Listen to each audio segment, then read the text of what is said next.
They dragged her onto the auction platform as if she weren't human, as if she were just a piece of land, a horse, something that could change hands.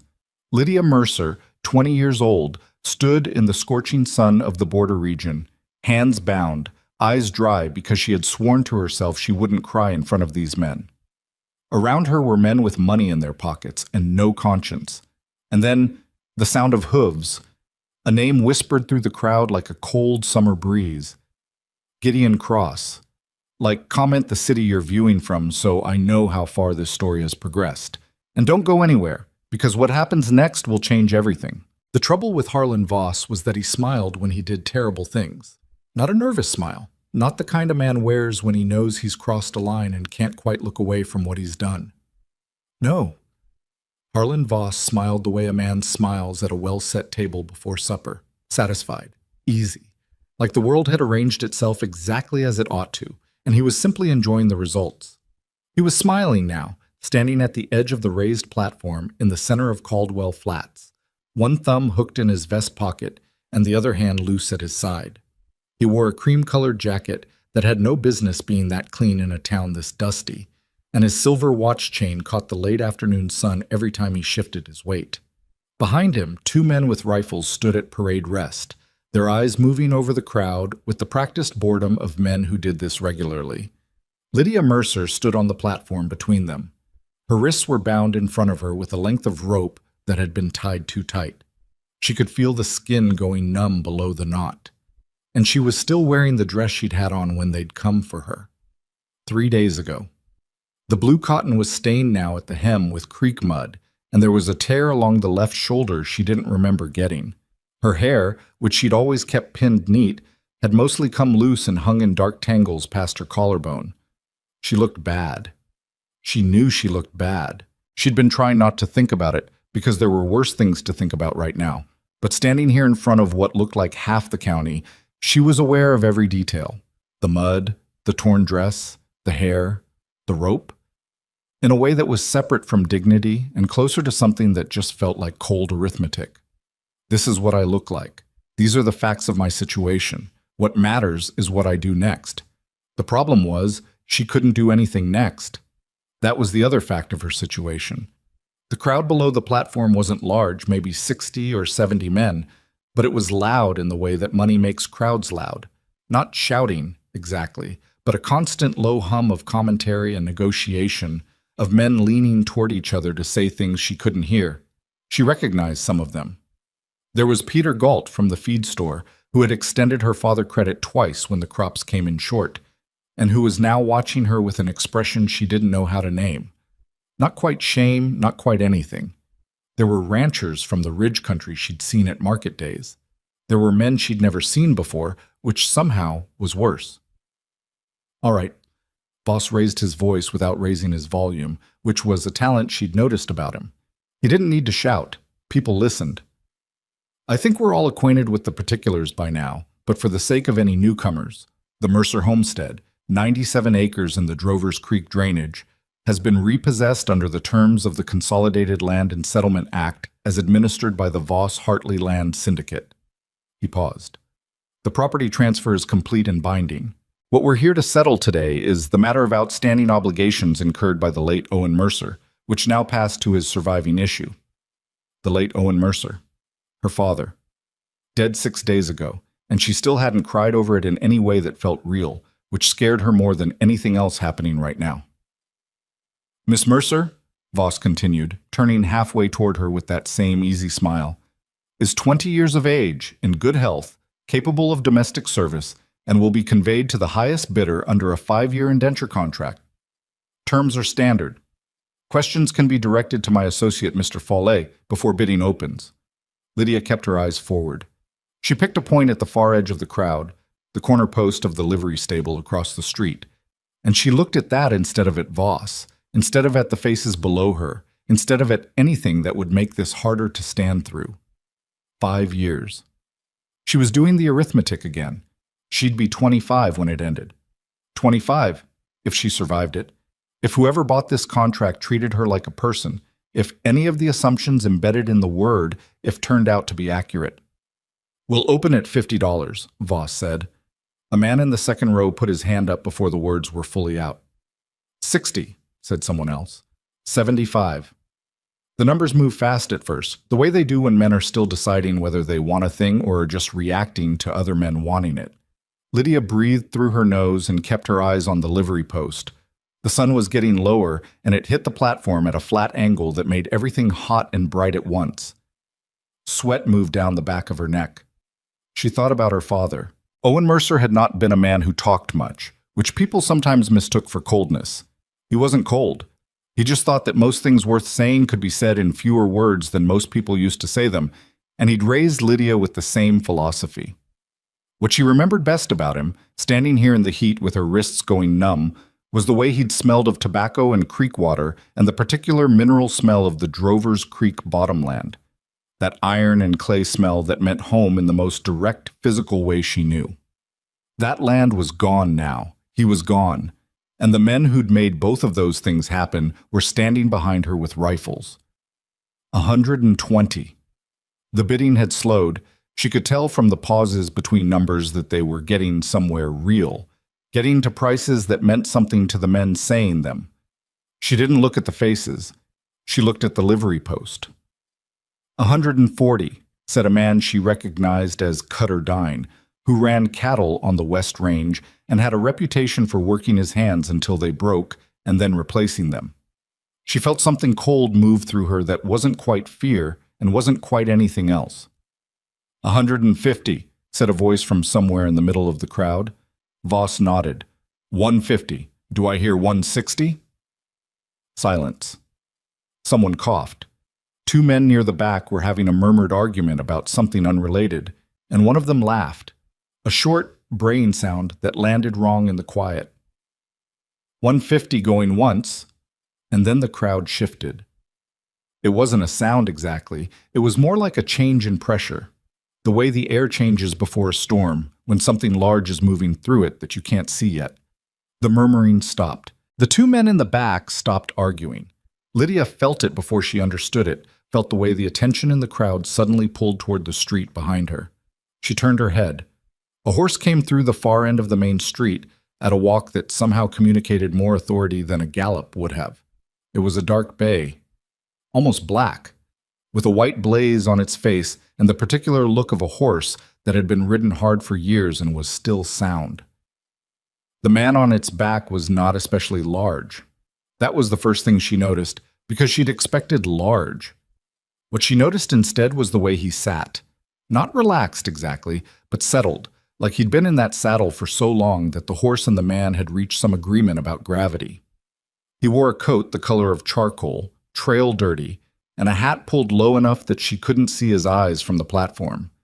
He had a week's worth of beard or more, and his hands on the reins were the hands of a man who'd worked with them his whole life, scarred across the knuckles, thick in the joints. The crowd parted for him without being asked. She heard the name before she understood who he was. It moved through the gathered men in pieces. A syllable here, a sharp intake of breath there, and it took her a moment to assemble it into something coherent. Gideon Cross. She'd heard the name. Everyone on the frontier had heard the name, the way you hear about a drought before it reaches you, the way you hear about a flood. Gideon Cross was a name that came attached to stories that had probably been true once and had grown past truth into something else. The kind of stories that accumulate when a man does enough things that other men can't explain and can't stop thinking about. She didn't know how much of what she'd heard was real. She didn't think it mattered right now. What mattered was that the horse stopped at the edge of the platform, and Gideon Cross tilted his head up just enough that she could see his eyes under the hat brim. Gray or green, she couldn't tell in this light, but sharp in a way that made her feel, for one disorienting second, like he was reading something printed on the back of her skull. Then he looked away from her and looked at Voss. "What's the number?" he said. His voice was lower than she'd expected. Not soft. There was nothing soft about it, but quiet in the way that quiet can be a kind of force. Voss had stopped smiling. It was the first time she'd seen him stop smiling, and it was more alarming than reassuring. "Mr. Cross," he said. "I wasn't aware you had an interest in—" 150 is the number, Gideon said. Not a question. "That's correct. But bidding is—" $500. The silence that followed was different from the other silences. It had weight. Lydia watched the crowd and saw men exchanging looks that she couldn't read, saw hands shifting away from places where hands had been resting comfortably.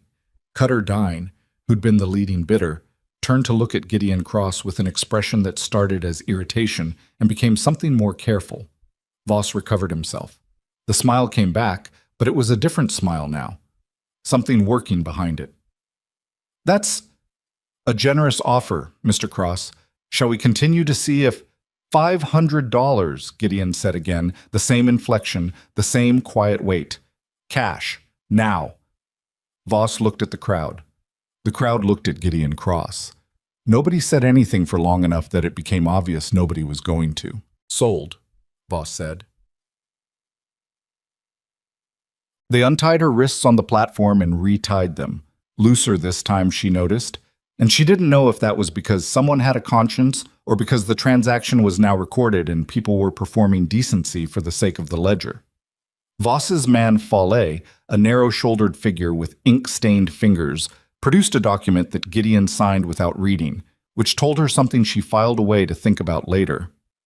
She was walked off the platform by Follet's hand at her elbow.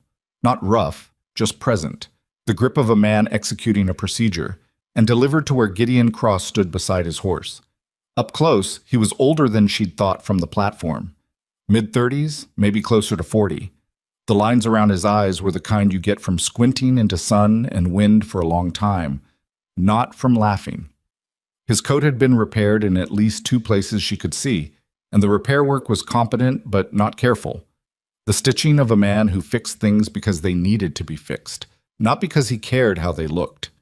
He looked at her hands and then at Follet. "Untie her." Follet hesitated for less than a second, which told her where the actual power in this exchange was located. He untied the rope. Lydia pulled her wrists apart slowly and resisted the urge to rub them because she didn't want to do anything in front of these men that looked like relief. Gideon Cross was already turning toward his horse. "Can you ride?" "Yes." "There's a gray mare at the livery, 3rd stall. She's paid for." He put his foot in the stirrup and swung up. "Stay close." That was it. No explanation. No. "Here's what I bought you for," or "here's what happens next," or anything that acknowledged that the last 10 minutes had been one of the stranger transactions in recent frontier history. He just gathered his reins and looked at her with those gray or green eyes that gave away nothing, and waited. She thought about running. The thought lasted maybe 2 seconds, because she was in the middle of Caldwell Flats with nowhere to go, and the men who'd put her on that platform were still within shouting distance. And the man on the horse in front of her had just paid $500 for a piece of paper with her name on it. Running would be stupid. She was not stupid. She went to the livery. The gray mare's name, she learned, was nothing. She didn't have one, the stable boy said with a shrug. She was just the gray Gideon Cross had paid board on for the past 2 days. Lydia saddled her herself, which took longer than it should have because her hands were still half numb from the rope, and she fumbled the cinch twice. Nobody offered to help. The stable boy watched with the particular disinterest of someone who'd seen too many things pass through Caldwell Flats to be curious about any particular one. Gideon Cross was waiting in the street when she came out. He looked at how she sat the horse. She felt the assessment in the look, brief and clinical, and then turned his animal north without a word. She followed. They rode out of Caldwell Flats as the sun was hitting the ridgeline to the west and painting everything that particular shade of orange that was almost red. The town fell away behind them, the sounds of it, the livestock, the distant piano from the saloon, the general background noise of people living in proximity, replaced gradually by wind and the creak of leather and the soft percussion of hooves on dry ground. For the first half hour, neither of them spoke. Lydia used the silence to think, because thinking was what she did when she was scared and couldn't show it. She thought about the contract Gideon had signed.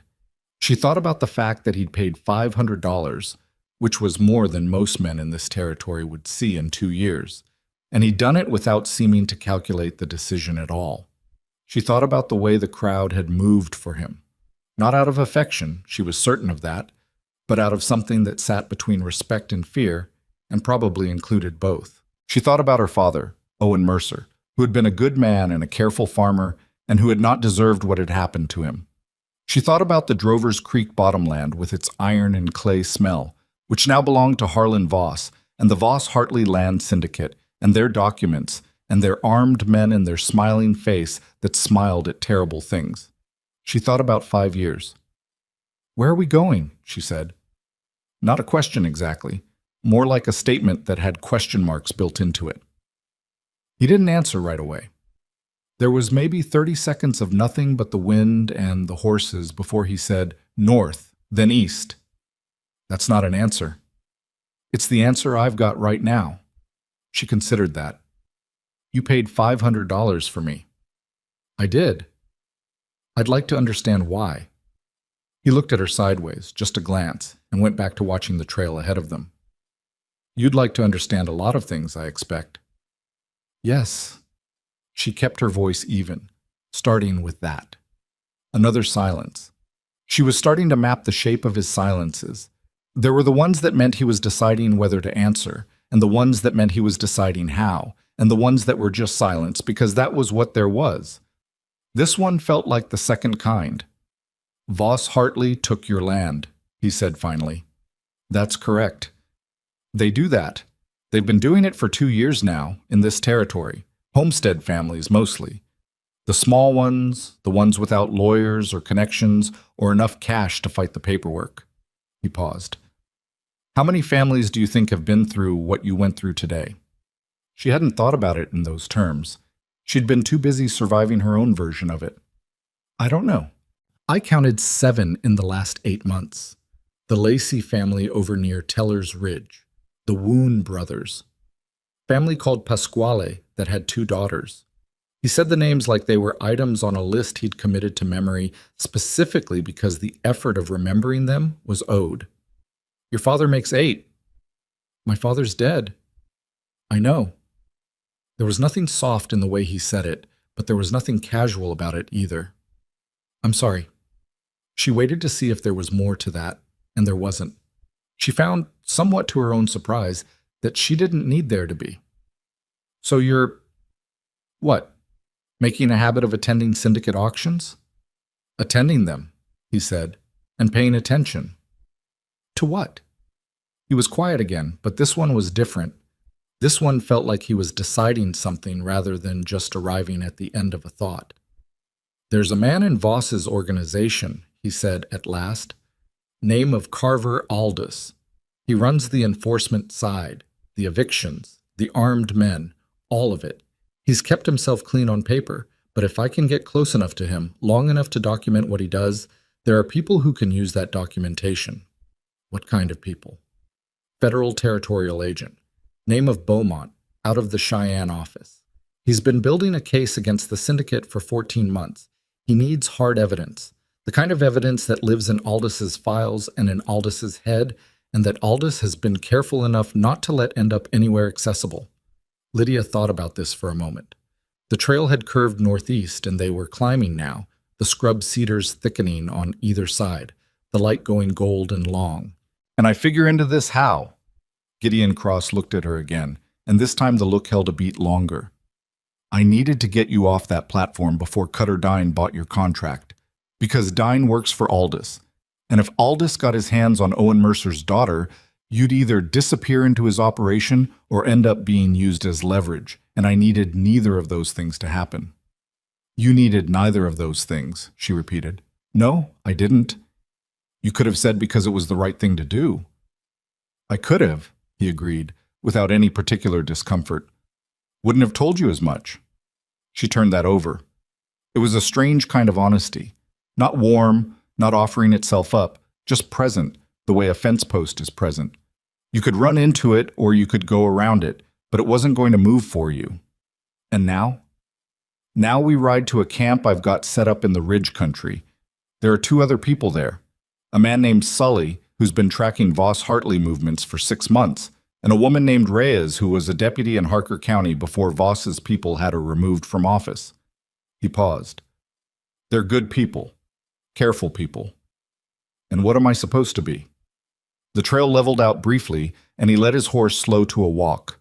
He reached into his coat pocket and came out with something she didn't recognize at first, a folded piece of paper, worn soft at the creases. He leaned over and held it out to her. She took it and unfolded it. It was a deed. Drovers Creek property, the Mercer homestead, 97 acres. Her father's handwriting on the original filing, dated 15 years ago when she'd been 5 years old, and then another date, 3 months ago. Next to a notation she didn't understand at first, and then did. A duplicate filing made before the syndicate's repossession, submitted to the Federal Territorial Office in Cheyenne. Your father filed a duplicate claim before they got to him, Gideon said, 6 weeks before he died. I don't know how he knew they were coming, but he knew enough to do that. She stared at the paper, her father's handwriting. Owen Mercer and heirs. His particular way of making the capital M with that small loop at the top that she'd never seen anyone else do the same way. He sent it to Beaumont, Gideon continued. Beaumont sent it to me because I was closer. That document, and 3 others like it from other families, are the foundation of the federal case. If Beaumont can get them authenticated and get Aldis's operational files to go with them, the syndicate's paper empire collapses. And the land comes back. That's the argument. She folded the paper carefully, following the worn creases, and held it. You could have just mailed this to me. Could I have? He said. It wasn't quite a question. She thought about Caldwell Flats, about the platform and the rope and Harlan Voss's smile and Cutter Dine's hand going up at $140. No, she admitted. No. They rode for another while without talking. The ridge country was opening up ahead of them, pale stone outcroppings, stands of pine, the first hint of elevation that meant cooler air. Somewhere up in the cedars, a bird was making a sound she couldn't identify. Not singing, exactly. More like marking territory. What happens to the contract you signed? She said. It says I'm responsible for you for 5 years. He glanced at her. I signed it because it was the fastest way out of that square. The contract's not binding to me in any way that matters, and if it comes to a legal argument, Beaumont's office will handle it. If. Things generally come to legal arguments eventually. He sounded like a man who'd learned that through experience rather than preference. And in the meantime, we move through the ridge country and try not to get caught. He said it without drama, which she appreciated. Drama would have made it worse. Voss's people will figure out fast that you're gone with me. Aldis will send hunters. How many? Enough to be a problem. That's not a number. No, he said. It's not. And something in his voice suggested that the actual number would not make her feel better, which was its own kind of information. She absorbed this. The deed was still in her hand, and she tucked it into the pocket of her dress. Her ruined dress, her mud-hemmed, torn-shouldered dress, which was becoming a kind of inventory of everything that had happened to her in the past 3 days. She'd need different clothes if they were moving through rough country. She had nothing. Everything she'd owned had been on the homestead when Voss's men came. When we get to camp, she said, I'll need to borrow some things. Reyes will have something that fits you. I can shoot, she said, in case that's a question you were going to ask. It wasn't yet. I'm telling you anyway. She kept her voice neutral. My father taught me. I'm good at it. Not exceptional. I'm not going to pretend otherwise. But good. He looked at her again, and this time she thought she saw something in his expression that wasn't quite surprise and wasn't quite the absence of surprise, but something in between, like a man adjusting an estimate. All right, he said. All right, she agreed. The trail climbed. The cedars thickened. The last of the orange light was bleeding out of the sky ahead of them, leaving something darker and cooler in its place. And the first stars were beginning to show above the eastern ridgeline, faint and far off, but there. Lydia Mercer rode through the dusk on a horse with no name, with a dead man's deed in her pocket and a stranger's word as her only currency, into country she'd never seen and toward a fight she hadn't chosen and couldn't walk away from. Her wrist still ached where the rope had been. Her dress was ruined. She had no money, no possessions, and no particular plan beyond the next hour. She kept her back straight. That was what her father had told her, the only advice she could remember him giving that wasn't about farming or horses or the specific alkalinity of Drover's Creek soil. When things go bad, Lydia, keep your back straight, not because it helps, necessarily, but because it's yours to keep. It was a small thing. It was the thing she had. She kept it. The camp was another 2 hours into the ridge country, and she didn't see it until they were almost on top of it, which, she later understood, was the point. Gideon had chosen the site with the eye of a man who thought about lines of sight as a matter of habit. It was tucked into a shallow draw between two limestone outcroppings, screened by a stand of old cedars on three sides, with a single approach from the south that could be watched from the rocks above. A small fire burned low and deliberate, the kind of fire that gave heat without giving light at any useful distance. Two people looked up when the horses came in. The man, Sully, was compact and weathered, maybe 50, with the kind of stillness that came from years of watching and waiting. He had a rifle across his knees and a coffee tin beside his left boot, and he looked at Lydia with a measuring expression that wasn't unfriendly, exactly, just careful. "That's the Mercer girl," he said, not quite a question. "It is," Gideon said, swinging down. "Auction goes smooth." "Smooth enough?" The woman, Reyes, was younger than she'd expected from the way Gideon had described her. Late 20s, maybe, with brown skin and dark hair pulled back in a practical braid, and eyes that moved to Lydia and assessed her and made some internal decision in the space of about 2 seconds. She stood up from where she'd been sitting against the rock face, and she was taller than she'd looked sitting down. "You look like you've had a time of it," she said to Lydia. "Not unkind. Direct." "I have," Lydia said. She slid down from the gray mare without asking for help and landed a little harder than she meant to because her legs had stiffened during the ride. She didn't say anything about it. "Come over by the fire. I've got coffee, and I've got jerked venison, and I've got a spare set of clothes that'll be a little big on you, but they'll do." Reyes looked her over once more. "Your hands were tied." For about 3 days, off and on, Reyes made a sound that wasn't quite a word and went to her pack. She came back with a small tin of something. Lydia smelled pine resin and something else, something astringent, and held it out. "Work that into the skin around the rope marks. It'll help." Lydia took it. She didn't say thank you, exactly. She didn't have the energy for the full social weight of the phrase, but she looked at Reyes directly, and Reyes understood what the look meant and nodded once. Sully had poured coffee. He handed her a tin cup without being asked and went back to his rock, which she respected. Gideon was at the far edge of the firelight, tending his horse with the focused efficiency of a man for whom the horse came first, always. She watched him for a moment, the way his hands moved, competent and quiet. And then she looked at the fire and drank her coffee and let herself feel, for the first time in 3 days, something that was adjacent to, but not quite safety. It wasn't safety. She knew that. Somewhere back down the trail, Harlan Voss was looking at a signed contract and doing the arithmetic about what Gideon Cross's interference meant. Carver Aldous, whoever he was, would hear about it by morning. Men would be sent.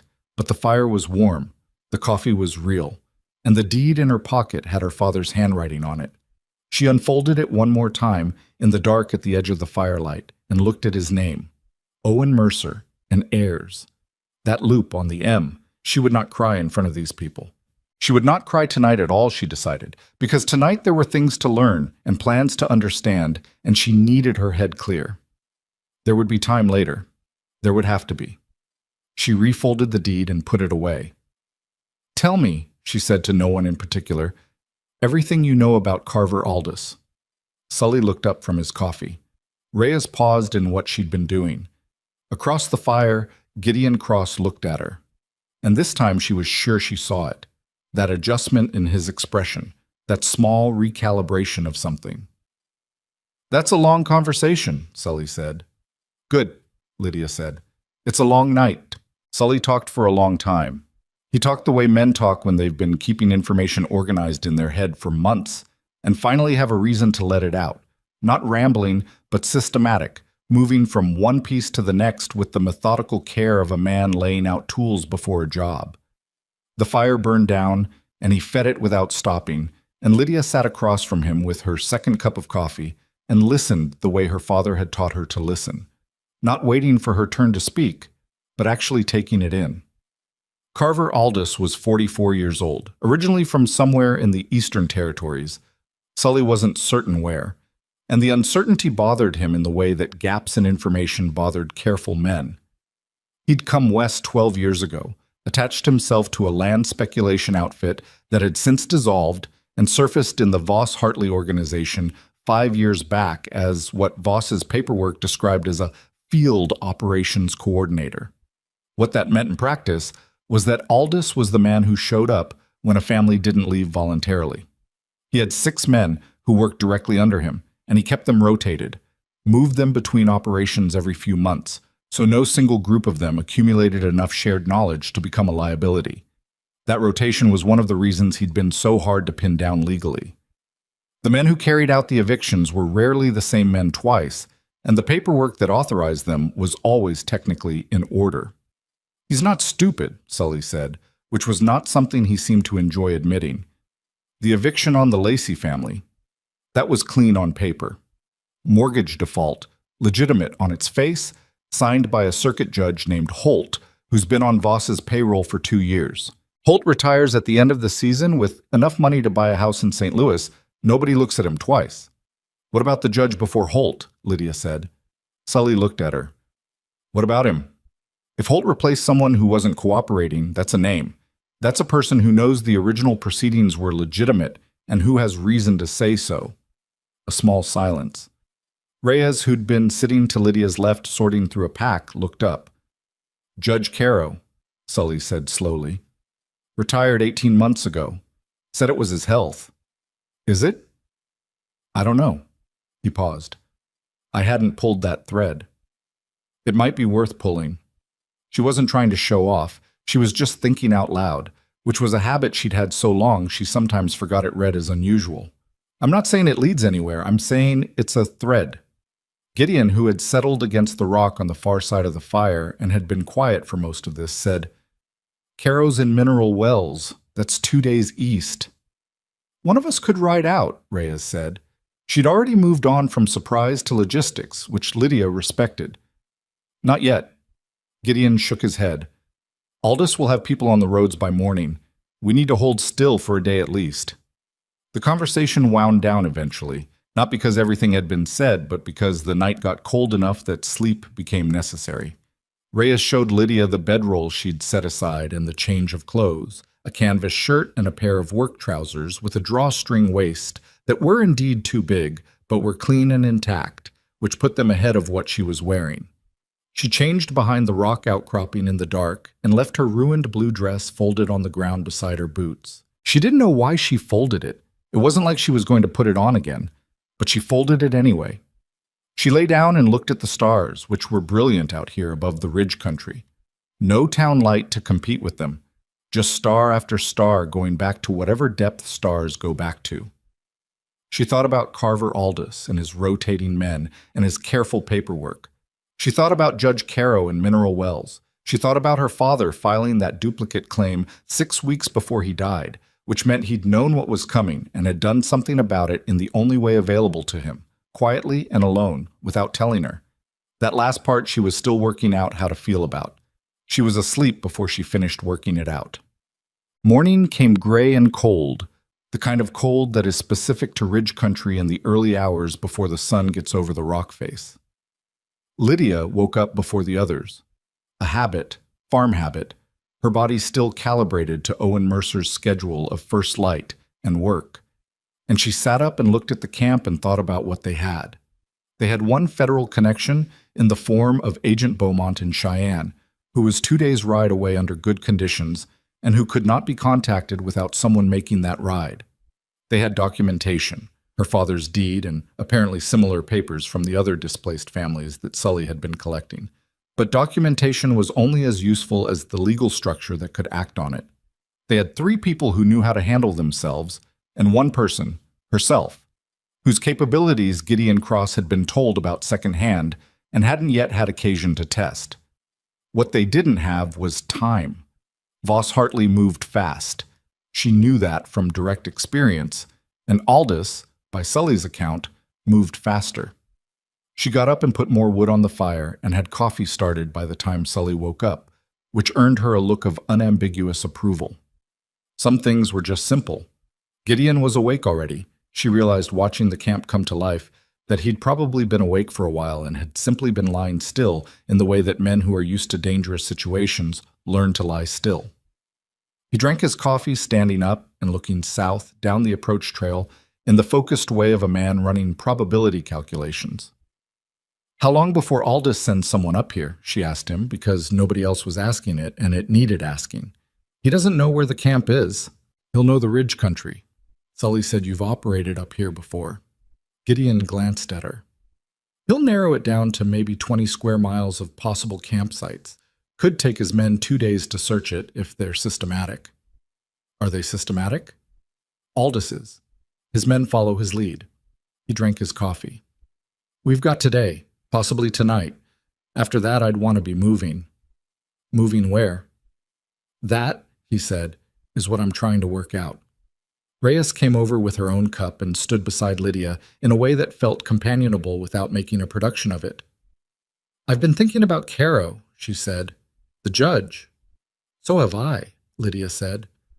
"If he's afraid, if Voss's people put pressure on him to retire, he won't talk to a stranger. He won't talk to someone he reads as connected to this." She gestured vaguely at the camp, meaning the whole situation. "But he might talk to a woman asking about her father's land claim. Someone who looks like she's trying to navigate the legal system, not blow it up." Lydia considered this. "You're saying I should be the one to go to him?" "I'm saying it's worth thinking about." Reyes looked at her over the rim of her cup. "You're Owen Mercer's daughter. That's a fact, not a role. And facts open doors that strategies don't." Gideon had been listening. "It's a good instinct," he said. "Bad timing." "The timing gets worse every day we wait," Reyes said. "I know that." "So we're in agreement that it's a good instinct in a bad situation, and we need to figure out which one matters more." Gideon didn't answer, which meant he was thinking and not dismissing it, which Lydia had already started to understand was how he operated.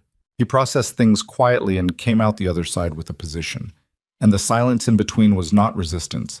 It was just the mechanism. The morning stretched. Sully went up to the rocks above the draw and sat there with a long glass, watching the country to the south. Reyes inventoried their supplies and made a list that she didn't share, but that her expression suggested was shorter than she'd like.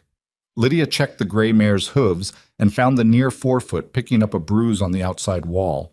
Not bad yet, but worth watching.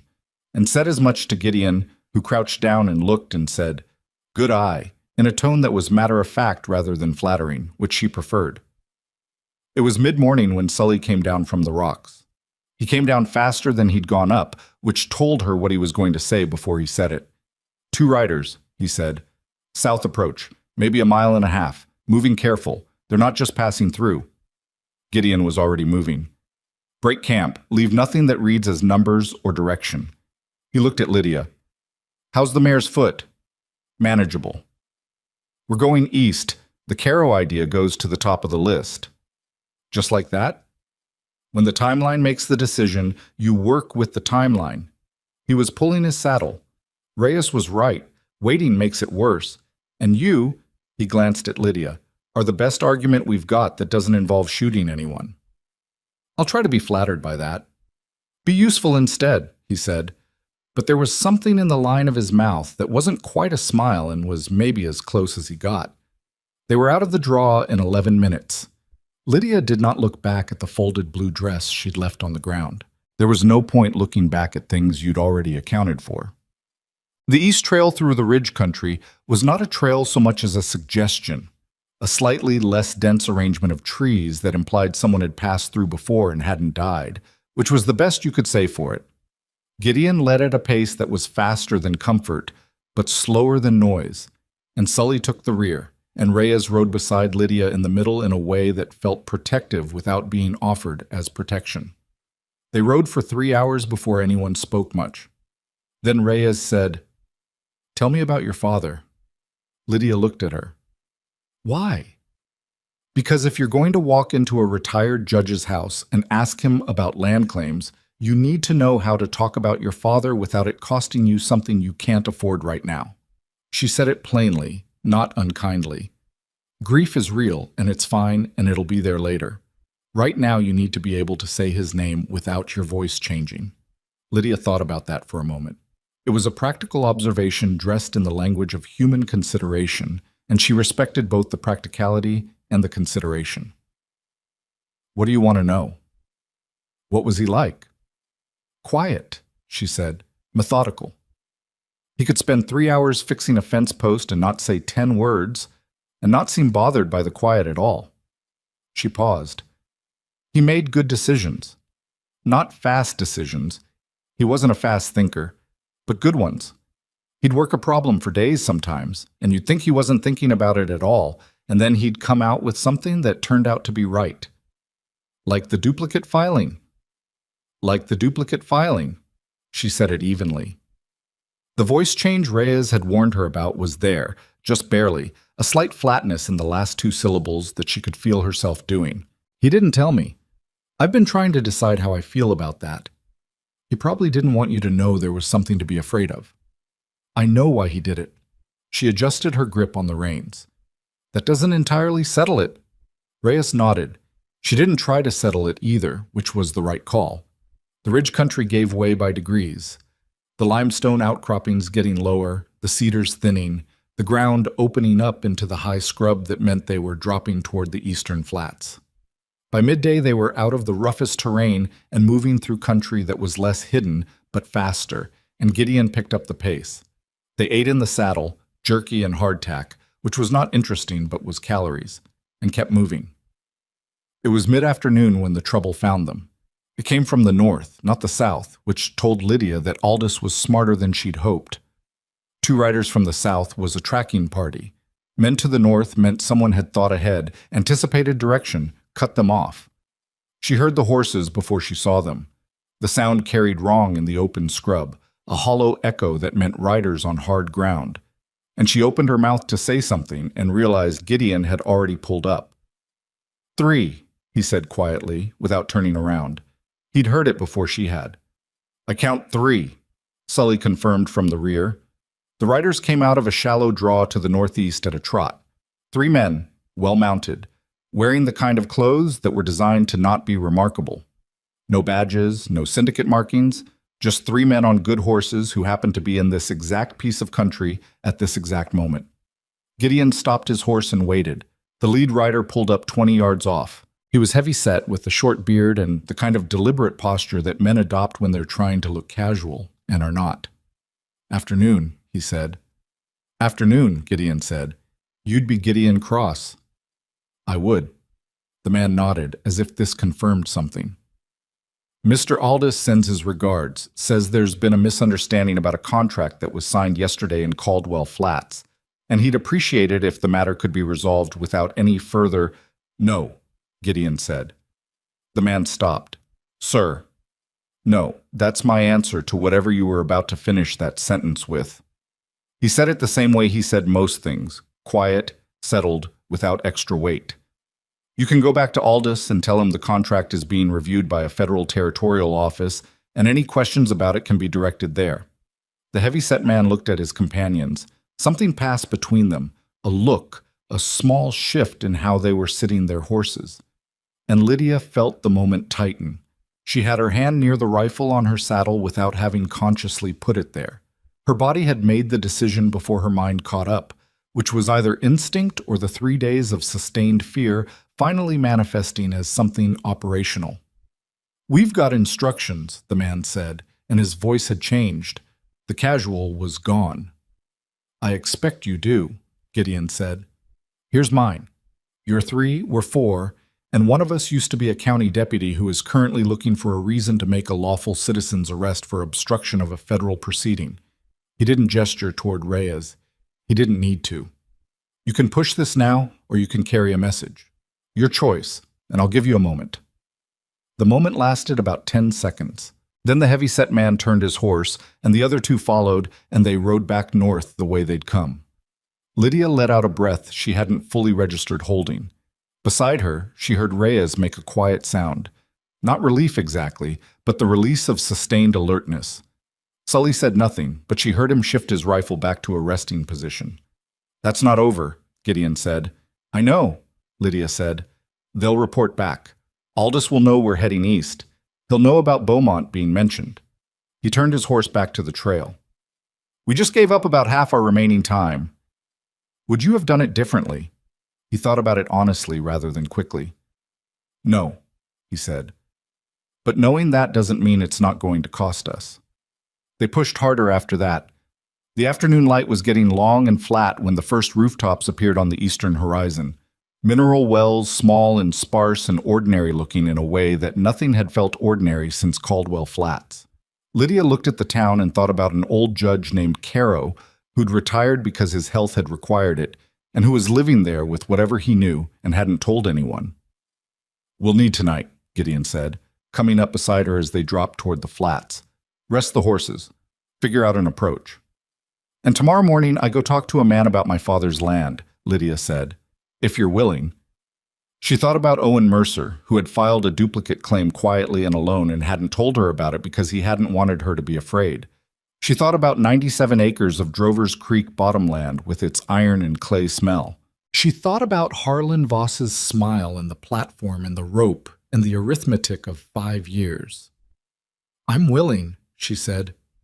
Gideon Cross nodded once, the same way Reyes had nodded when Lydia had wordlessly thanked her for the tin of salve, a nod that understood what it was receiving and didn't make it into more than it was. They rode down toward Mineral Wells as the last of the day's light went out of the sky. 4 people with imperfect plans and incomplete information heading toward a situation that was going to require more of them than they currently had, which was the only way anything worth doing ever went. Mineral Wells had 1 boarding house, 1 hotel that cost more than they had, and a livery stable that smelled like every other livery stable on the frontier. Hay and manure, and the particular sweetness of horses that have been worked and fed and are content enough for the moment. They took 2 rooms at the boarding house under names that weren't theirs, paid in cash, and ate a meal in the small dining room that was unremarkable in every way except that it was hot, and there was enough of it, which after 2 days in the Ridge Country felt like a minor extravagance. Lydia sat across from Gideon at supper and watched him eat and thought about the 3 riders that afternoon. The way he'd handled it, the economy of it, the way he'd given the heavy-set man an exit that preserved enough dignity to make taking it the easier choice. She'd seen men face down other men before. Usually there was more noise involved, more posturing, more volume, more of the specific theater that men perform for each other when they're deciding who's going to back down. Gideon Cross had done none of that. He'd just stated facts in a quiet voice and let the facts do the work. She wasn't sure if that was confidence or calculation or some combination of the two that she didn't have a word for yet. "Caro's house," she said. "Do we know where it is?" Sully had asked at the livery casually, the way you ask about someone you have a mundane reason to visit. End of the North Residential Street, white house with a green door. His wife passed 2 years ago. He lives alone except for a housekeeper who comes 3 days a week. He looked at Lydia. Tomorrow's one of her days. "Good," Lydia said. "A housekeeper means someone has to answer the door. Makes it harder to pretend nobody's home." Reyes had been eating steadily and said without looking up, "Don't push him too fast. If he's scared, and he is scared, or he wouldn't have walked away from a judgeship, he'll shut down the moment he thinks you want something from him." "I do want something from him." "He can't know that's why you're there. Not at first." Reyes put her fork down. "You're a daughter trying to understand what happened to her father's land. That's it. That's the whole truth of why you're sitting in his parlor. Let him get there himself." Lydia thought about that and decided Reyes was right, which was becoming a pattern she was increasingly comfortable with. What if he doesn't get there himself? Then we regroup. Reyes picked up her fork again. But give him the chance first. Gideon had been listening to this in the way he listened to most things, present but not interjecting, letting the conversation find its own shape. Now he said, "If it works, we need more than his word. We need something written, or something that points to written records that still exist." "I know," Lydia said. "Aldous will have filed paperwork through Holt's court. If Caro can point us to the original proceedings, the ones before Holt, there'll be a discrepancy. something that shows the legitimate record and the altered one side by side. Court records are kept where? County clerk's office, different county, different building. Sully refilled his coffee from the pot on the table. Parker County Courthouse, which is 12 miles south of here and is currently staffed by people who work for or are afraid of the same organization we're trying to take down. One problem at a time, Gideon said. It was the most straightforward piece of advice she'd heard in days. She went to bed holding it like something useful. She went alone in the morning. That had been the agreement, though Gideon had taken some convincing. Not because he doubted her, she thought, but because sending anyone into an unknown situation alone ran against the grain of how he operated. In the end, the logic was simple enough that even his reluctance couldn't argue with it. A woman asking about her father's land was one thing. A woman accompanied by Gideon Cross, whose name had apparently preceded him into Mineral Wells before they'd even arrived.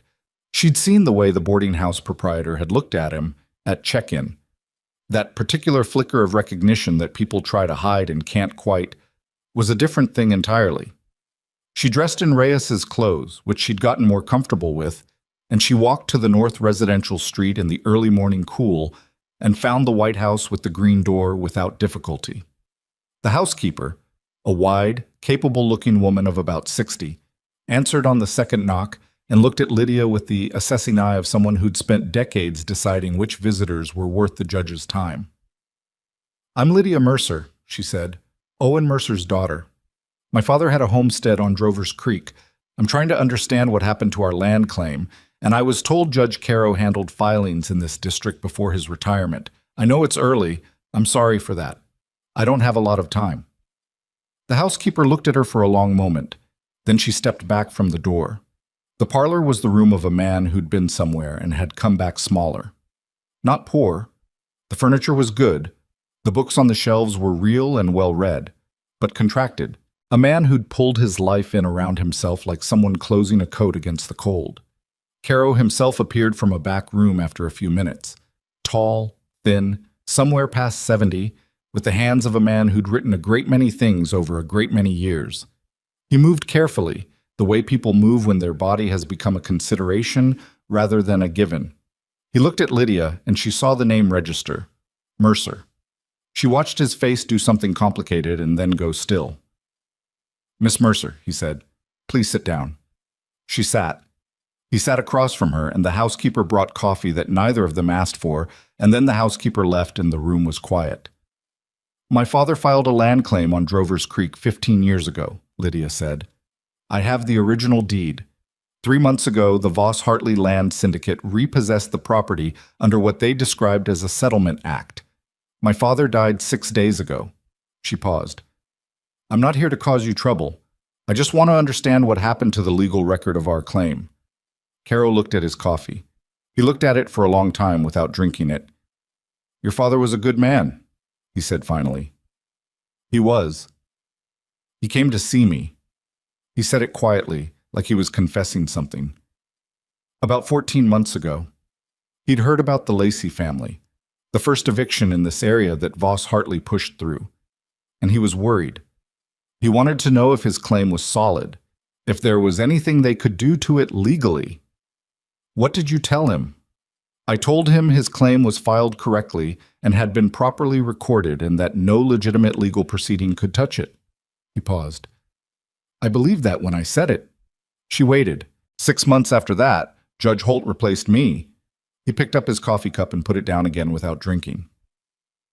"I was encouraged to retire. The encouragement was specific. They knew things about my son, where he lived, what he did. They didn't make threats in language you could quote to anyone. They were very careful about that. They just made it clear that my cooperation would be better for everyone involved." He finally looked at her, and his eyes were the eyes of a man who had been carrying something heavy for a long time and was tired in a way that rest doesn't fix. "I want you to understand that I know what that makes me." "It makes you someone who was afraid," Lydia said. She said it without cruelty and without absolution, because he hadn't asked for either. "Where are the original court records, the ones from before Holt?" Something shifted in him. "They're supposed to be archived at the county clerk's office." "Supposed to be?" Holt's people went through the archives 8 months ago. They said it was routine organization. He shook his head. I don't know what's still there and what isn't. But if the records are intact, then you'd have the original filing dates, the original authentication, and the subsequent filings under Holt's court, and any competent legal eye could see what had been done. He looked at his hands. Your father's claim should be in there, along with 7 or 8 others like it, if they didn't take those too. Would you testify to that? The word testify landed in the room and sat there. She watched him feel the weight of it. He was quiet for long enough that she thought he was going to say no, and she was already doing the arithmetic of what no meant, when he said, I'm an old man. Yes. My son is in Kansas City. He has children. I understand. She meant it. I'm not asking you to decide right now. I'm asking you to know that there's a federal territorial agent named Beaumont in Cheyenne who is building a case, and that your testimony about what happened to this court and those records could be part of it. And that part of it being part of it means the people who pressured you have less power to protect themselves, not more. She paused. I know how that sounds. I know you've heard arguments before, and I know this one doesn't resolve the thing you're actually scared of. He was quiet again. Then, how old are you? 20. He shook his head slightly. Not dismissal, something closer to wonder, the sad kind. Your father was a good man, he said again, and this time it sounded less like a statement and more like an apology. I know, she said. Help me. And what he did with the time he had will mean something. She came back to the boarding house with more than she'd gone in hoping for. Caro had not committed to testimony. Not in so many words, not with the firmness that would be useful in a courtroom, but he'd told her 2 things that mattered. First, the original records, if they still existed, would be in the archive room of the county clerk's office in a set of bound ledgers organized by filing year, and they'd be labeled in a specific way that he described with the precision of a man who'd spent decades living in the organizational logic of legal paperwork. Second, he had his own copy of Owen Mercer's original filing, because he'd kept personal copies of significant filings as a matter of professional habit, and that copy was in a locked box in his back room, and he was willing to provide it to a federal officer if one came to ask. That second thing was not nothing. That was in fact considerably more than nothing. Gideon listened to all of it without interrupting. When she finished, he was quiet for a moment, and then he said, He's got a copy. In a locked box. He won't hand it to us. He wants it to go to Beaumont directly, with someone who can show credentials. That's actually better, Reyes said. She was at the window, watching the street below with the habitual alertness of someone who'd been a deputy long enough for it to become posture. Chain of custody. If it goes from Caro to Beaumont without passing through our hands, Aldous can't argue contamination. We need to get word to Beaumont, Gideon said. Today, before Aldous' people figure out where we are and what we've got. Sully said, I can ride for Cheyenne. Aldous will have the main road watched. I know a way around. Boso, he said it simply, the way he said most things, not boasting, just stating a fact about his own knowledge of the country. Takes an extra half day, but it stays off the flatland routes. Gideon looked at him. How long? 3 days if nothing goes wrong, 4 if something does. Go tonight, Gideon said. Before dark, while it's still easy to read the country. Sully nodded and started consolidating his pack with the focused efficiency of a man accustomed to moving fast when moving fast was called for. They were still planning when Reyes said quietly, Riders. 3, coming in from the south. The room went still. Lydia moved to the window and looked past Reyes's shoulder. 3 riders, so not the same 3 from the ridge country, different horses, but the same deliberate, unhurried pace that meant they weren't just passing through. They stopped at the livery, which meant they were planning to stay a while. They'll ask about horses, Gideon said. Stable boy saw us come in last night. He might not say anything. He might not. But his tone said he wasn't counting on it. Sully, move up your departure by 2 hours. Take the east road out of town and cut north above the creek. Don't go through the livery. My horse is at the livery. Take mine. Gideon said it without hesitation. She's faster, and she knows distance riding. The gray mare stays. He glanced at Lydia. She needs the rest anyway, with that foot. Sully looked at the black horse in question, the bay-black animal with the white blaze that he'd ridden into Caldwell Flats and that had started all of this, and accepted the weight of what was being offered without making a ceremony of it. "I'll bring her back sound," he said. "I know you will." Sully was out the back of the boarding house within 20 minutes. What remained was 3 people, 2 horses, 1 town with 3 of Aldis's men in it, and a retired judge at the north end of the street sitting on information that could unravel everything Voss Hartley had built, if it could get to the right people before the wrong ones figured out where it was. "We can't stay here," Reyes said. "No," Gideon agreed. "We can't go south. That's where they came from. North puts us back in the ridge country, and we've already burned that camp." She turned from the window. "East takes us toward the county courthouse, which is where the archive records are, and which is territory Aldis has had 18 months to consolidate." "So east," Lydia said. Both of them looked at her. "We need those records," she said. "Caro's copy is enough to open the door with Beaumont, but it's one document from one case. If the archive still has the full run of original filings, all 7 or 8 families, that's the whole case, not just a piece of it." She looked at Gideon. "You know that." "I know it," he said. "I also know the courthouse is 12 miles into country where Aldis's people have been operating for almost 2 years." "Yes." "And that we'd be going in with 2 people and no plan, and whatever time we have before those 3 riders in the livery start asking the right questions." "Then we'd better leave soon," Lydia said, "so we have more of it." Gideon Cross looked at her for a moment that was longer than most of his looks. She couldn't tell what was happening behind his eyes exactly, but it wasn't reluctance, and it wasn't disapproval. It was something more like recognition. The look of a man who has set out expecting a certain kind of company and has ended up with something different and is adjusting to that accordingly. "All right," he said. "We go east." They slipped out the back of the boarding house 40 minutes later, taking the alley that ran behind the north residential street, which meant they passed within half a block of the White House with the green door. Lydia looked at it as they moved past.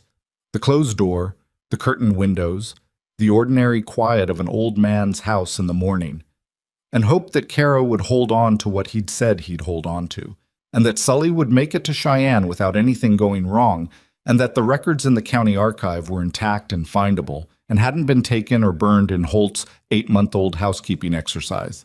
She hoped these things the way you hope for weather, knowing the hope doesn't change anything, but doing it anyway because some things need to be acknowledged before you can walk past them.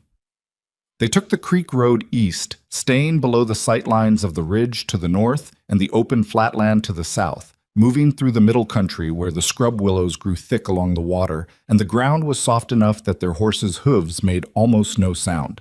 An hour out of Mineral Wells, they came around a bend in the creek and stopped. Ahead of them, no more than a quarter mile, a column of smoke was rising from where a building had been. Not a wildfire, too contained, too specific. A building, or what had been one, burning with the particular sustained energy of something that had been set deliberately and had been burning for a while. As they watched, a section of roof collapsed inward, and a fresh billow of black smoke rolled up into the morning sky. Lydia looked at it and felt something cold move through her that had nothing to do with the temperature. "What's out there?" she said. Gideon's voice was quiet and flat. "Homestead, family named Gruber. 2 adults, 3 children." He paused. "They're on Sully's list." She understood immediately. "They're burning settlements." "Yes. Aldis is burning them, not as evictions, as pressure."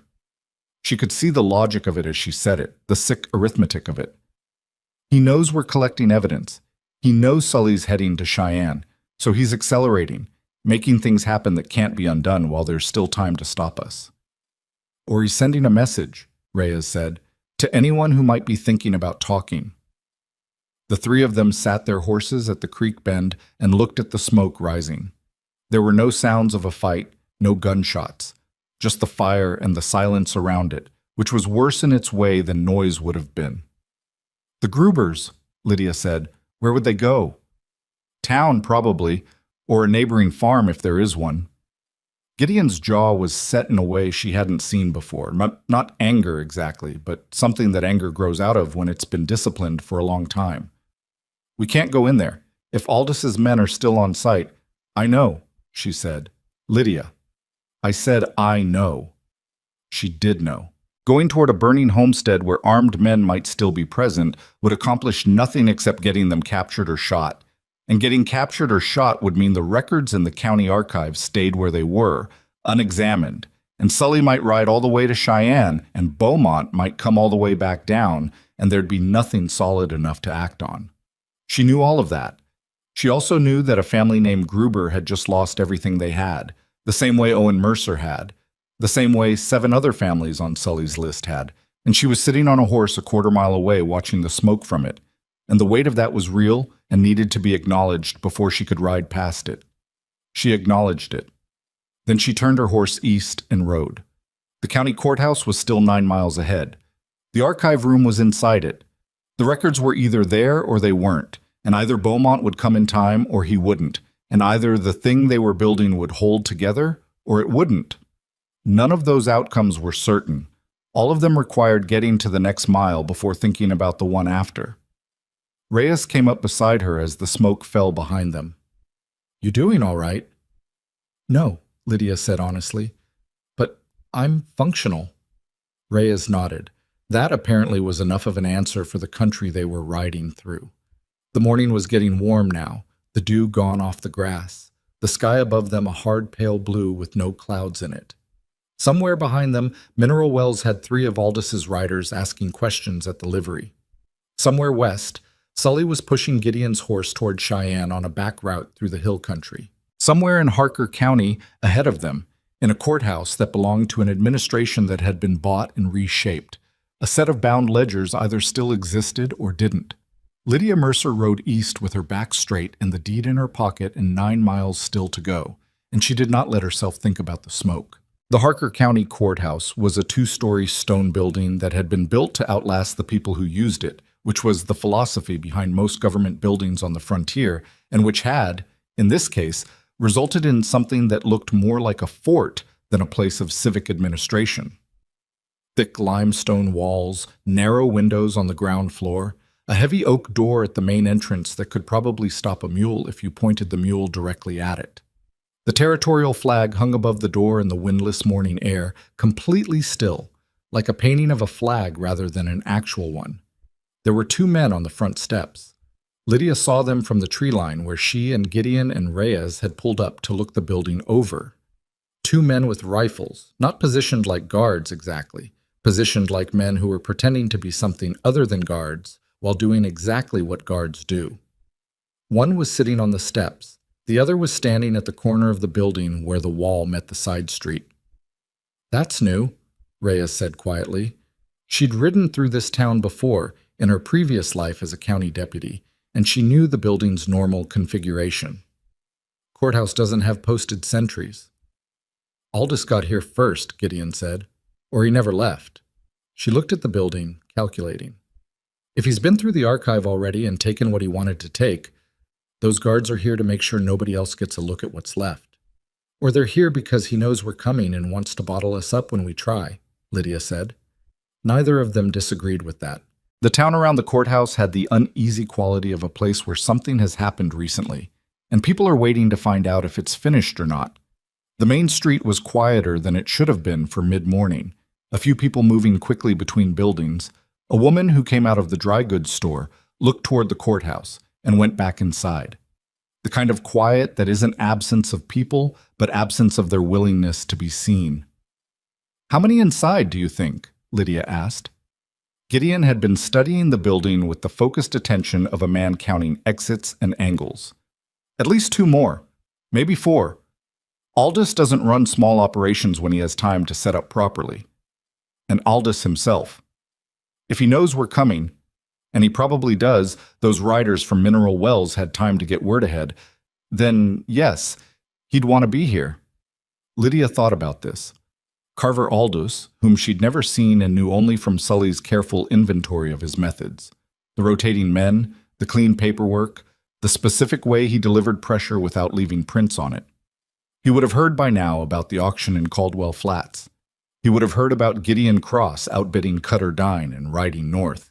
He would have heard about the confrontation on the East Trail and about 3 riders coming back to him with a message about federal proceedings and a woman named Reyes who used to be a deputy. He would have been building his picture of this situation with the same methodical patience he brought to everything else. He would know that the courthouse archive was the critical point, the place where the story of what he'd done either survived or didn't. If he's inside, she said slowly, he's not there to destroy the records. He's already had 18 months to do that if that's what he wanted. Gideon looked at her. Go on. He kept them. The records. He kept Holt's altered versions because the altered versions serve his purposes. They show legitimate legal proceedings. They show proper filings. They're the paper structure his whole operation stands on. What he can't have is someone putting those altered records next to the original ones and showing the difference. She paused. So the originals might still be in there. He hasn't destroyed them because destroying them would create its own evidence. Missing records are a different kind of problem for a man trying to look legitimate. He's been counting on nobody knowing to look, or nobody being able to look even if they knew. Reyes said, and now someone's about to look. That's why the guards are there, not to burn the archive, to prevent access. There's a difference. Gideon was quiet for a moment. That's good thinking, he said, and she'd learned enough about his economy with language to know that was as emphatic as he got. It also means, she continued, that if we can get inside the archive and get those records out, we have everything. Not just what Caro is holding, not just the duplicate filing her father submitted to Beaumont, but the whole documented record of what Aldous and Holt and Voss Hartley did to 8 families over 2 years. Getting inside is the problem, Reyes said. I know. Lydia looked at the 2 men on the front steps. The front door isn't the way. There's a back entrance, Reyes said. Loading access for the records office, ground level. When I worked this county, it was usually unlocked during business hours because the clerk's staff used it for deliveries. She paused. I don't know if it still is. One way to find out? Someone would have to go around the south side of the building. There's about 30 feet of open ground between the tree line and the back wall. If either of those front sentries comes around the corner at the wrong moment, I'll go, Lydia said. Both of them looked at her. You 2 are known, she said. Gideon Cross is a name those men will recognize on sight and react to. Reyes was a deputy in this county. If any of them worked here before Aldis's people came in, they might know her face. She kept her voice practical. I'm nobody.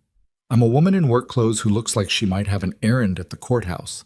If I'm seen before I get to the back, I have more room to talk my way out of it than either of you do. If Aldous is inside and he knows who you are, Gideon started, then I'll have his attention, which means his attention isn't on you. She looked at him. And you can come through the front. A silence. That's not a plan, he said. That's 2 things happening at the same time and hoping they add up. Yes, she agreed. Do you have a better one that doesn't involve waiting for Sully to get to Cheyenne and Beaumont to ride back down here, during which time Aldous continues burning homesteads and pressuring people and repositioning himself for whatever comes next? He didn't. She could see that he didn't, and she could see that he didn't like that he didn't. And she could see that he was doing the same arithmetic she'd already done and arriving at the same place she had. 10 minutes, he said finally. You go around south, find the back door. If it's open, you go in, you find the archive room, 2nd floor, east wing, Reyes will describe it, and you locate the bound ledgers by filing year. You do not engage Aldous or anyone else if you can avoid it. You find the records and you get back out. And in 10 minutes, Reyes and I come through the front and make enough noise that everyone inside is looking at us instead of you. Lydia nodded. That'll work. It might work, he corrected. Those aren't the same thing. Close enough for today, she said. Reyes described the archive room quickly and precisely. The clerk's office on the ground floor, the staircase at the back, the east wing corridor, the room at the end with the iron-banded door that was never locked during the day because the lock mechanism had been broken for 6 years and the county had never appropriated money to fix it. The ledgers were organized chronologically on the north wall, labeled by year on the spines, the older ones at the far left going back 30 years. She'd need filings from the last 3 years, 1881, 1882, 1883, and they'd be in the rightmost active ledgers. How will I know which entries? Lydia asked. Look for filings with subsequent annotations in different ink. The original entries will be in the standard filing clerk's hand. Holt's alterations will be in a different hand, added later, probably in the margins or as attached supplements. Reyes paused. Once you see one, you'll know what to look for. Lydia filed all of it carefully. Then she checked the pocket with the deed, still there, still folded on those worn creases, and looked at Gideon. 10 minutes, she said. He looked back at her with those gray-green eyes that had assessed her on the platform in Caldwell Flats, and had been adjusting their assessment ever since. Don't do anything that can't be undone, he said. It wasn't quite a command and wasn't quite a request. Something between. I'll do my best, she said, which was honest. She went south through the trees and came out below the sight line of the corner sentry and walked toward the back of the courthouse with the deliberate, unhurried pace of someone who has a reason to be exactly where they are. The 30 feet of open ground was 30 feet of open ground, which was what it was, and she crossed it without looking at the building's corners and without speeding up, because hurrying was the thing that made people look. The back door was a heavy wooden thing set in the limestone with iron hinges. She put her hand on the latch, and it moved. She went in. The ground floor of the courthouse had the specific smell of old paper and linseed oil and the dust of accumulated bureaucracy. A corridor ran toward the front of the building where she could see light from the main entrance, and off to the right was the clerk's office. Empty, she noted, the desk abandoned mid-morning, paper still spread out on it as though the clerk had stepped away quickly and not returned. The staircase was where Reyes had said it would be. She went up. The east wing corridor was dim, the narrow windows letting in stripes of morning light that showed the dust moving in the air. At the far end, the iron-banded door stood slightly ajar, the broken lock mechanism visible as a dark gap where the bolt should have seated. She pushed it open and went in. The archive room was smaller than she'd imagined, lined floor to ceiling on 3 walls with wooden shelving, every shelf packed with ledgers and bound folders and wooden document boxes. The smell in here was stronger, a denser version of the corridor smell, the concentrated weight of years of recorded transactions. The north wall was the filing ledgers, organized exactly as Reyes had described, labeled spines running left to right in chronological order. She found 1881 and pulled it. The ledger was heavy, maybe 2 inches thick, and it opened with the resistance of something that hadn't been consulted recently. She went to the index at the front and ran her finger down the column of filing names and found Mercer, O, on the 3rd page of entries, with a reference number that pointed her to page 247. Page 247 had her father's filing, exactly as the deed in her pocket described it. The parcel description, the filing date, the authentication stamp, all of it in the careful hand of whatever clerk had been working that day. And there, in the right margin, in a different hand, a cramped, slightly backward slanting script that was visibly not the same as the main entry, was an annotation dated 8 months ago. She couldn't read all of it. Some of it was technical notation in legal shorthand she didn't know, but she could read the key part. Ref. Supplemental Order 7 Holt. Status pending resolution per Consolidated Settlement Act. That was it. That was the alteration. The original entry was clean and legitimate. The margin annotation was Holt's work, retroactively attaching a legal mechanism to a filing that predated that mechanism, creating on paper the appearance of a lawful process that had never actually occurred. Her hands were steady. She was surprised by that, but they were. She worked fast. 1881, 1882, 1883, pulling each ledger and photographing the relevant entries in her memory with the focused precision that fear sometimes produces when you direct it at something specific. She found 6 of the 8 families Sully had named: the Lacey filing, the Woon brothers, the family called Pasquale, and others, each with the same margin annotation in the same cramped backward hand, each with the same reference to Holt's supplemental order. She was looking for the 7th when she heard footsteps in the corridor. Not running, walking, with the deliberate, measured pace of a man who is exactly where he intended to be and is not surprised by anything he's about to find. She put the ledger back on the shelf and turned. The man in the doorway was not large. That was the first thing she noticed, and then she thought that she was apparently in the habit of expecting men like this to be large and being wrong. He was of medium height and medium build, somewhere in his mid-40s, with a plain face that had nothing remarkable about it and everything careful about it. His clothes were clean and well-fitted in the specific way of someone for whom appearances are a professional tool. He had no rifle, no visible weapon. He didn't need one to make the room feel smaller. Carver Aldous looked at her and said, "Miss Mercer." She didn't answer. She was calculating distances. The door, the shelves, the window that was too narrow to matter, and doing it fast. "I know who you are," he said. "I know who brought you here and why." He stepped into the room, not rushing, not blocking the door aggressively, just entering, the way a man enters a room he's comfortable in. "I also know that you've been looking at the ledgers, which tells me what you think you found." "I know what I found," she said. "There's no think about it." He looked at the shelves, then at her. "What you found is a set of legal records that reflect properly authorized proceedings under the Consolidated Settlement Act. What you believe you found is something else. The distinction matters quite a lot when it comes to what any of this is worth to a federal court." "The distinction is visible in the margin annotations," she said. "Different hand, different ink, dated 8 months after the original filings. A competent legal eye will see it in about 30 seconds. Something moved across his face. Not alarm, she thought, but recalibration. He was revising an estimate the way Gideon had revised his estimate of her, except that the direction of the revision was different.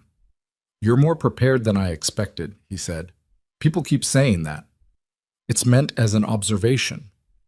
"I know what it's meant as." She kept her voice even. Her heart was doing something loud and fast in her chest that she was choosing not to pay attention to. "You burned the Gruber homestead this morning." His face went carefully neutral. "I don't know what you're referring to." "3 children," she said. "The Grubers had 3 children." She wasn't sure why she said it. It didn't change anything legally, but it was true and it needed to be in the room. "That's who you're protecting with these clean proceedings and proper authorizations." "I'm protecting a legitimate business enterprise from interference by people who don't understand the territorial legal framework." He said it like a man reciting a position he'd held for a long time. "The families you're concerned about were in default of properly filed obligations." "No, they weren't," she said. "My father wasn't. The Lacey's weren't. None of them were. And you know that. And the original entries in those ledgers show it. And the margins where you've added your alterations show that you know it too. Because if the original proceedings had been legitimate, you wouldn't have needed to add anything." Silence. She heard something from the front of the building. The main door, voices, the specific quality of a confrontation beginning. Gideon and Reyes coming through the front. Right on schedule, which meant her 10 minutes were up, which meant she needed to be somewhere other than alone in a room with Carver Aldous. He heard it too. She saw it in the way his attention divided. Not panicking. He wasn't a man who panicked, but calculating, adjusting. She moved. Not toward the door he was standing near, but along the north wall, keeping the table between them, heading for the window side of the room where the angle to the door was better. He moved to cut her off, and she'd expected that. She'd been counting on the fact that his instinct would be to intercept, rather than simply step aside and let her go. And when he moved left, she moved right, and got past him with about 2 feet of clearance that felt like more and felt like less at the same time. She got to the door. His hand caught her arm, not violently, just as a grip, a restraint, and she turned into it rather than away from it, which surprised him. And in the moment that he was surprised, she drove her elbow hard into the inside of his forearm where the nerves ran close to the surface, which was something her father had shown her once and which she had never had occasion to use until now. His grip broke. She went through the door and into the corridor and down the staircase at something between a fast walk and a run, and she came out into the ground floor in time to see the front entrance from the rear, Gideon in the doorway with the heavy-set man from yesterday, except it wasn't the same man and this one had a rifle, and Reyes was to the left of the entrance dealing with the corner sentry who had apparently come inside, and the clerk's office was empty and the back door was behind her. "Gideon," she said. Not loud, just the one word.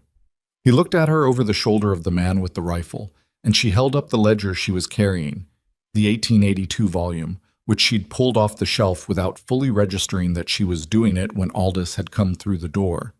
and she saw him understand immediately what she had and what it meant. "Step back," he said to the man with the rifle, and something in how he said it made the man evaluate his situation very quickly and make a decision about it. The man stepped back. It wasn't over in any final sense. There were still men behind them, and Aldous was coming down the stairs right now. She could hear his footsteps, measured and unhurried even now. But the three of them were at the front entrance, and the entrance was open, and the horses were in the tree line 200 yards south, and the ledger was in her hand. They ran. The shot came from the second-floor window.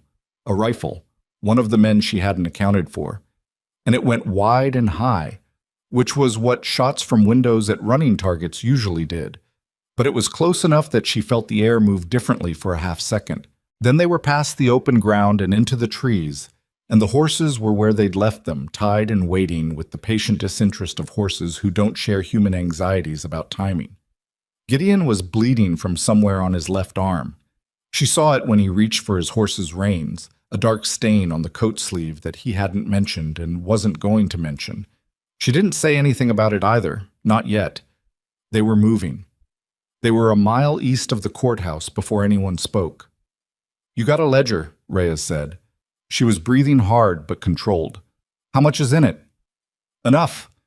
Lydia had the book pressed against her chest with both arms, holding it like something that might fly apart if she loosened her grip. 6 families. All of them. The original entries and the margin alterations both, in the same volume. Anyone who opens this book can see exactly what was done. "And Aldous. He's behind us." She looked back at the trail. Nothing yet, but it would come. "He's not done." "No," Gideon said. He was riding with his right hand on the reins and his left arm held slightly away from his body in the way of someone managing pain without advertising it. "He's not done, but he's also just lost the thing he's been operating behind for 2 years." He paused. "That changes what he does next. A man who's losing his legal cover starts making different decisions than a man who thinks he's protected." Lydia thought about what kind of decisions those might be. She thought about 3 children and a burning homestead and smoke rising in the morning air. She thought about Carver Aldis's plain, careful face in the archive room, revising his estimate of her, and the cold efficiency of a man who had never once in this entire operation lost his composure. She thought about what it would take to make a man like that feel cornered. And then she stopped thinking about it because the trail ahead required attention and the ledger required both arms, and Gideon was bleeding, and Sully was still 2 days from Cheyenne, and the whole fragile structure of what they were trying to do was still standing on the next mile and the one after that. She rode, the ledger in her arms, the deed in her pocket, her back straight because it was hers to keep. Sully made it to Cheyenne in 2.5 days. He came back with Beaumont in 3 more. Federal territorial agent, 2 deputies, and a warrant that had been signed by a district judge whose name appeared on none of Voss Hartley's payroll records, which was the most important thing about him. 6 days total from the moment they'd ridden out of Mineral Wells. 6 days during which Lydia and Gideon and Reyes had moved through the eastern ridge country, staying 1 step ahead of Aldis's men, sleeping in places that weren't comfortable and eating what they had and not talking more than necessary, which was a kind of intimacy that had nothing to do with warmth and everything to do with trust. The meeting point was a ranch outside a small settlement called Decker's Crossing, a family named Howell, who had not been on Voss Hartley's list only because their land was too marginal to be worth the paperwork, which had made them, paradoxically, the safest people in the county. Vera Howell had put them up in the barn without asking questions that weren't her business, which Lydia had appreciated more than she'd said. Beaumont was younger than she'd expected. She didn't know why she kept expecting men in this story to be something other than what they turned out to be, but she did. And Beaumont was 32 at most, with an unremarkable face and the specific, careful eyes of someone who spent his professional life reading documents for what they weren't saying. He shook hands with everyone, including Lydia, which she noted without making a thing of it. Then he sat down at the Howells' kitchen table, and she put the ledger in front of him, and he opened it. He was quiet for a long time. Gideon's arm had been dressed properly by then. Vera Howell had done it, matter-of-factly, with the competence of a woman who'd been the closest thing to a doctor in this area for 20 years. The wound was a graze, significant enough to need closing, but not deep enough to threaten anything permanent. He'd accepted the treatment without complaint and without the particular performance of stoicism that men sometimes put on when they want credit for not complaining. He just sat and let it be dealt with and said thank you after. Lydia had watched that and thought, that's who he actually is. Not the silences, not the $500 at the auction, not the way the crowd moved for him in Caldwell Flats. That small, plain thank you to a woman who'd sewn his arm back together in a ranch kitchen. That was the actual shape of the man. Beaumont looked up from the ledger. The margin annotations are Holt's hand? Judge Caro can confirm it, Lydia said. He has his own copy of my father's original filing, and he's agreed to speak to a federal officer directly. Caro's testimony combined with this, Beaumont touched the ledger. And the duplicate filing your father submitted to this office, which I have with me, establishes the discrepancy clearly enough that any competent judge will see it. He closed the ledger carefully. I need to ask you something, Miss Mercer. Ask. Aldous, when you were in the archive room with him, did he make any explicit statement connecting himself to the evictions? The burnings? He denied knowing about the Gruber homestead. She paused. He confirmed knowledge of the syndicate's legal proceedings by defending them. He knows what the margin annotations say. He told me what I believed I'd found before I told him. Beaumont nodded slowly. That's something. Not enough on its own, but something. He looked at Gideon. Where is he now? As of yesterday morning, his men were still working the East Trail between here and Harker County. He's looking for us. Gideon said it without any particular emotion about it. He'll pull back when he hears you're in the territory. He's careful. He'll want to understand the legal exposure before he moves. Good, Beaumont said, because the warrant covers him and Voss both, and I'd rather serve it before either of them has time to relocate assets or persons. Voss is in Caldwell Flats, Sully said. He hasn't moved. Man like Voss doesn't run. He waits and lets his lawyers work. His lawyers are going to have an interesting week, Beaumont said, and something in his expression suggested he was not entirely unhappy about that. They arrested Harlan Voss on a Tuesday morning, which felt arbitrary and also somehow appropriate, Tuesday being the most unremarkable day of the week, the kind of day when ordinary things happen, and the arrest of Harlan Voss was, in the end, an ordinary legal proceeding.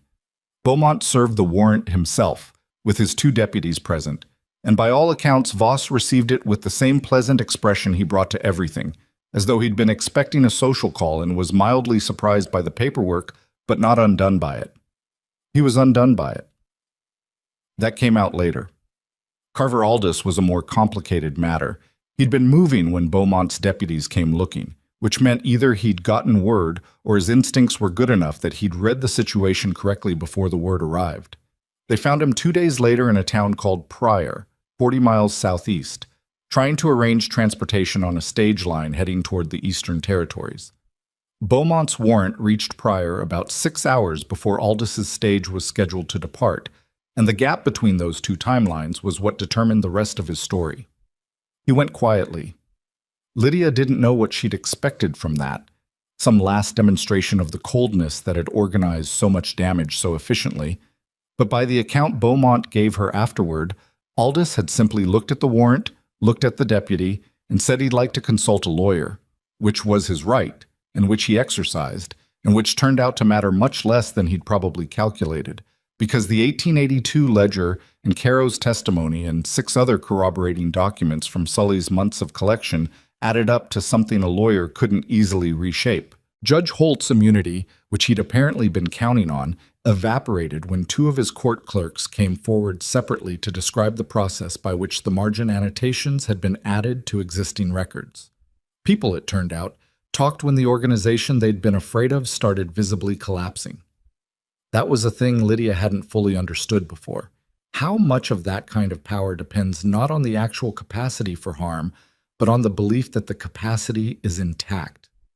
Once Beaumont's warrant started moving and the arrests started happening and the news of it spread the way news spreads in small territory communities, where everyone knows everyone else's business across 50 miles of country. Once that started, people who'd been quiet for 2 years found their voices with a speed that suggested the voices had been there all along, waiting. It was not a clean collapse. Nothing like this is clean.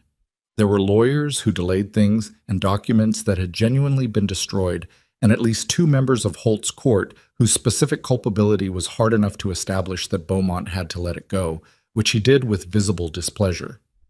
There was a period of about 3 weeks during which the legal situation was uncertain enough that the displaced families didn't know if their land was coming back. And those 3 weeks were hard in a way that the preceding chaos had almost been easier then, because waiting for something you've been told to hope for is its own particular difficulty. The land came back. Not all at once.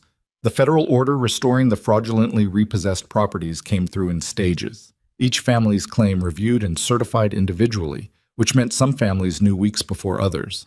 The Lacey's were first, because their filing was the cleanest and their documentation the most complete. The Woon brothers were in the second round. The family called Pasquale, 2 daughters, as Gideon had said, citing them by the specific weight of the detail, got word on a Wednesday afternoon that Lydia happened to be present for when Beaumont's deputy rode to where they'd been staying with a neighbor family and delivered the letter, and she watched the older daughter read it and then read it again and then put it down on the table and press both hands flat against the wood surface, as though she needed something solid to push against. Lydia understood that. She got her own letter 2 days later. Drover's Creek, 97 acres, restored to the ownership of Lydia M. Mercer as surviving heir of Owen Mercer, per federal territorial order. There was more legal language after that, but she stopped reading after her father's name. She was sitting on the front step of the Howell barn when she read it, in the early morning before anyone else was up, which was her habit now. Early mornings, first light, her body still running on farm time even though the farm had been gone for weeks, and the version of her life she'd built around that schedule was completely altered. She sat there with the letter and the dawn coming gray and slow over the eastern ridgeline, and she finally cried. Not dramatically, just steadily, the way rain falls when it's been building for a long time, until it's just the simple release of accumulated pressure with nobody watching. Her father had known. He'd filed that duplicate claim because he'd known, and he'd done the one careful, precise thing available to him, and he'd left it for her without telling her, which she'd spent weeks being complicated about, and which she now understood was the most Owen Mercer thing he could possibly have done. He'd solved the problem he could solve and left her the tools to solve the problems he couldn't, and he'd trusted her to use them. That was the whole of it. That was who he'd been. She folded the letter and put it in her pocket next to the deed, which had lived there since Gideon had handed it to her in the dark on the first night. The 2 documents together, the original and the restoration, the before and after of a thing that should never have happened, and had happened anyway and had now, imperfectly and through significant cost, been corrected. Gideon found her there when he came out an hour later. He looked at her face, which probably told the story well enough, and he sat down beside her on the step without being asked. "The letter came," she said. "I figured." He was quiet a moment. "Good news or complicated news?" "Both." She looked at the ridgeline. "I can go home." He nodded. "The house is probably in bad shape. Whatever Voss's people didn't take, the weather will have gotten into." She was doing the practical inventory automatically, which was a habit she'd gotten from her father, and which was, she'd decided, not a way of avoiding feeling things, but a way of being in the world while you felt them. The field nearest the creek floods in spring if you don't maintain the drainage channel, and that hasn't been maintained probably since before my father got sick. "Drainage channel's fixable," Gideon said. "I know it's fixable." She paused. "I'm trying to decide if I'm going to do it alone." The morning was getting lighter, the gray warming toward gold at the edges. A bird somewhere in the trees behind the barn was doing the same territorial marking she'd heard on the first night in the ridge camp, and she'd learned by now that it was a kind of thrush, plain brown bird, nothing remarkable, but with a voice that carried half a mile in still air. She'd been hearing it every morning for a week and had started to feel something like affection for it. Gideon said, "What's the alternative?" She looked at him sideways. "I don't know yet. That's why I'm sitting here at sunrise working it out." Something moved at the corner of his mouth. "Fair enough." "I know what you're going to do," she said, "or what you were doing before all of this, moving through the territory, looking for the next version of what Voss Hartley was doing to the next set of people. Beaumont said there are 2 other land syndicates operating in the Northern Territory with similar patterns. He did mention that. And Sully. Sully goes where there's something to track. He said it simply, without sentimentality.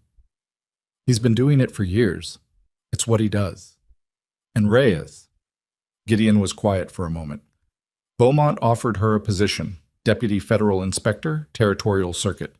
She's thinking about it. He paused. She'll take it.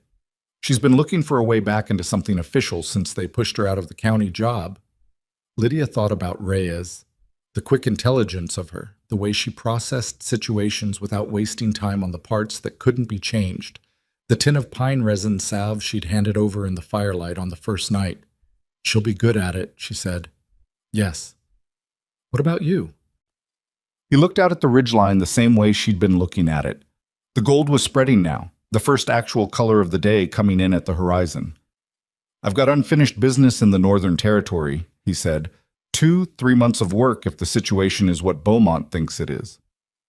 And then, a silence that was the deciding kind, not the processing kind. She'd learned the difference.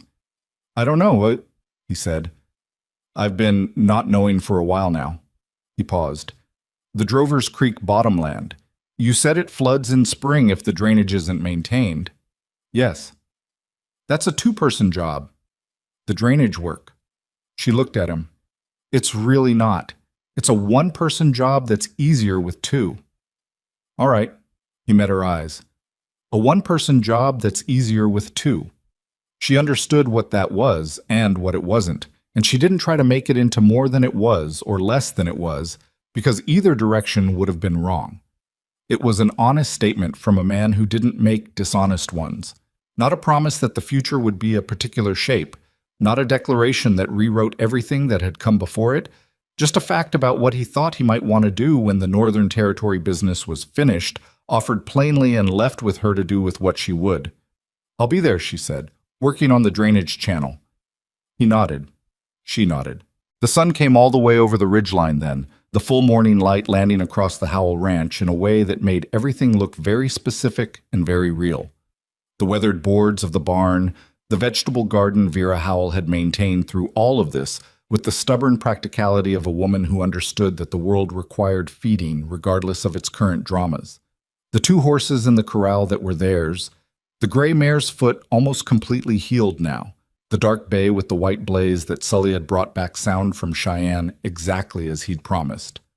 Later that morning, Lydia shook Beaumont's hand and thanked him in the straightforward way of someone who means it and doesn't need to add ornamentation to it.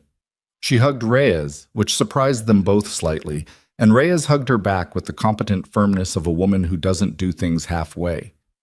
She and Sully exchanged a nod that said everything 2 people need to say when they've ridden difficult country together and come out the other side intact.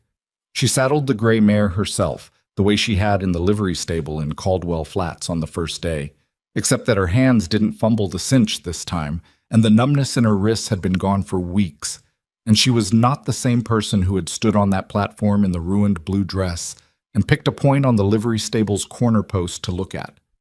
So she wouldn't look at the faces of men buying her future. She was not, if she was honest, entirely certain who she was instead.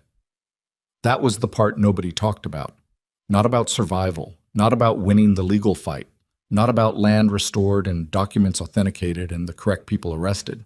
Nobody talked about the part where you've been through the fire of a thing and come out the other side and you look at your own hands and think, all right, but who are these hands now? What do they know? What are they for? She thought about that on the ride home, so 2 days west through country she'd ridden as a girl, and that looked the same as it always had, because the land doesn't register human drama the way humans do. The cedar scrub and the limestone outcroppings and the long, pale grass don't know or care what has passed through them, which was either indifferent or reassuring depending on the hour. She decided, somewhere in the second day, that it was both. The homestead was in worse shape than she'd prepared herself for, which meant she hadn't prepared herself well enough, which meant she'd been more sentimental about it in her imagination than she'd admitted.